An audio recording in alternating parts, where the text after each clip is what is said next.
know SLS? Yeah, I think I know, but I know a little bit. Yes, I know. Maybe a little bit. You think SLS causes hair problems?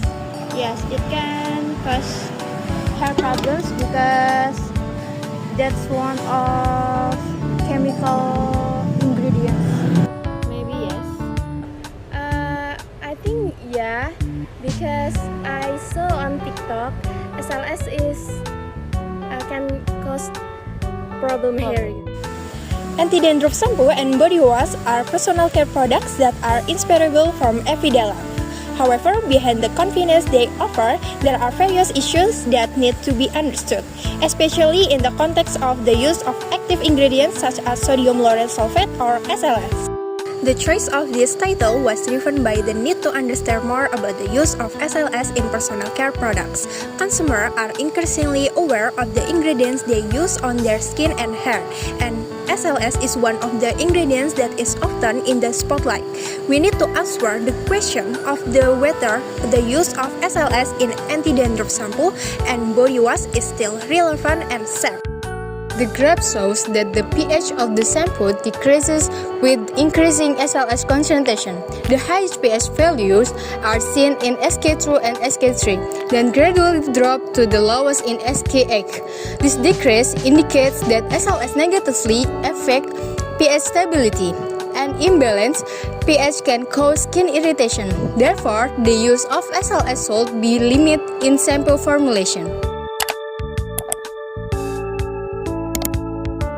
About the sodium lauryl sulfate of SLS. Jadi SLS sendiri atau sodium lauryl sulfate itu merupakan salah satu senyawa surfaktan yang ada di sabun, sampo, atau sikat gigi. Biasanya dia ini sebagai agen pembusa, fungsi sebagai surfaktan yang menyatukan antara air dan juga minyak. What is the potential health effect of SLS might have on the human body? Sering diperbincangkan adalah efek dari SLS itu sendiri, di mana efek samping dari SLS ketika digunakan dalam tubuh seperti iritasi, kemudian kekeringan, dan kehilangan minyak alami dari tubuh. Why is SLS often become a topic of discussion and concern regarding to its safety? Kita menggunakan beberapa alternatif lain, contohnya seperti menggunakan SA atau sodium lauryl sulfoasetat atau ALS atau amonium lauryl sulfat, di mana kedua senyawa ini tuh memiliki kandungan yang lebih baik daripada SLS yang berfungsi sebagai surfaktan, lebih gentle ke kulit kita daripada SLS yang tidak gentle gitu. Sodium lauryl sulfate is a good surfactant that has good cleaning ability. It can reduce the surface tension of water so that it can clean oil and dirt. But the use of this surfactant must be considered because it can trigger the formation of carcinogenic compounds.